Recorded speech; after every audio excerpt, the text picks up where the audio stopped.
message from Samantha Goody. Dear Mr. Branson, Ref. Mumbai to Heathrow the 7th of December 2008. I love the Virgin brand. I really do, which is why I continue to use it despite a series of unfortunate incidents over the last few years. This latest incident takes the biscuit. Ironically, by the end of the flight I would have gladly paid over 1,000 rupees for a single biscuit following the culinary journey of hell I was subjected to at the hands of your corporation. Look at this, Richard. Just look at it. See image 1. Above. I imagine the same questions are racing through your brilliant mind as were racing through mine on that fateful day. What is this? Why have I been given it? What have I done to deserve this? And, which one is the starter? Which one is the dessert? You don't get to a position like yours, Richard, with anything less than a generous sprinkling of observational power, so I know you will have spotted the tomato next to the 2 yellow shafts of sponge on the left. Yes, it's next to the sponge shaft without the green paste. That's got to be the clue, hasn't it? No sane person would serve a dessert with a tomato, would they? Well, answer me this, Richard. What sort of animal would serve a dessert with peas in? See image 2. Above. I know it looks like a bhaji, but it's in custard, Richard. Custard? It must be the pudding.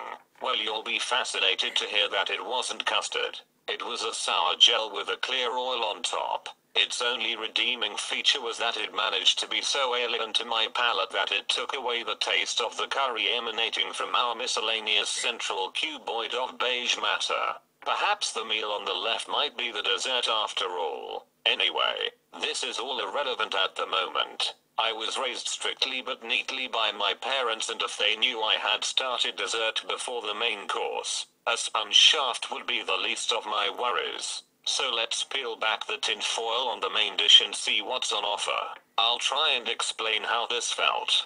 Imagine being a 12-year-old boy, Richard. Now imagine it's Christmas morning and you're sat there with your final present open. It's a big one. And you know what it is. It's that Goodman stereo you picked out the catalog and wrote to Santa about. Only you open the present and it's not in there. It's your hamster, Richard. It's your hamster in the box and it's not breathing. That's how I felt when I peeled back the foil and saw this. See image 3. Above. Now I know what you're thinking. You're thinking it's more of that bhaji custard. I admit I thought the same too. But number. It's mustard, Richard. Mustard. More mustard than any man could consume in a month. On the left we have a piece of broccoli and some peppers in a brown glue-like oil, and on the right the chef had prepared some mashed potato. The potato masher had obviously broken, and so it was decided the next best thing would be to pass the potatoes through the digestive tract of a bird. Once it was regurgitated, it was clearly then blended and mixed with a bit of mustard. Everybody likes a bit of mustard, Richard. By now I was actually starting to feel a little hypoglycemic. I needed a sugar hit. Luckily there was a small cook it provided. It had caught my eye earlier due to its baffling presentation. See image 4. Above. It appears to be an evidence bag from the scene of a crime. A crime against bloody cooking. Either that or some sort of backstreet underground cookie, purchased off a gun-toting maniac high on his own supply of yeast. You certainly wouldn't want to be caught carrying one of these through customs.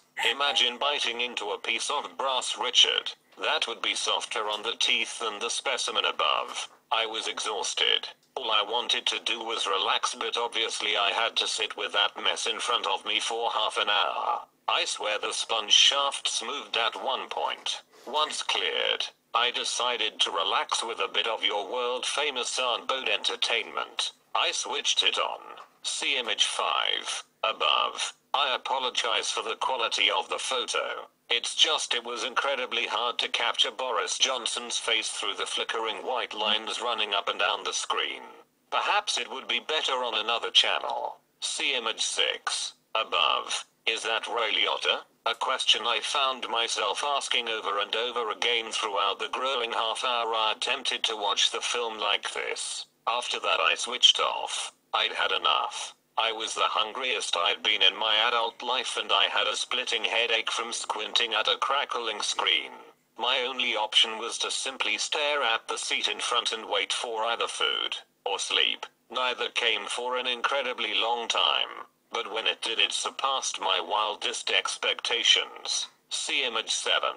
Above. Yes, it's another crime scene cookie. Only this time you dunk it in the white stuff. Richard, what is that white stuff? It looked like it was going to be yogurt. It finally dawned on me what it was after staring at it. It was a mixture between the bhaji custard and the mustard sauce. It reminded me of my first week at university. I had overheard that you could make a drink by mixing vodka and refreshers. I lied to my new friends and told them I'd done it loads of times. When I attempted to make the drink in a big bowl, it formed a cheese, Richard. A cheese. That cheese looked a lot like your bhaji mustard. So that was that, Richard. I didn't eat a bloody thing. My only question is, how can you lie like this? I can't imagine what dinner around your house is like. It must be like something out of a nature documentary. As I said at the start, I love your brand. I really do. It's just a shame such a simple thing could bring it crashing to its knees and begging for sustenance.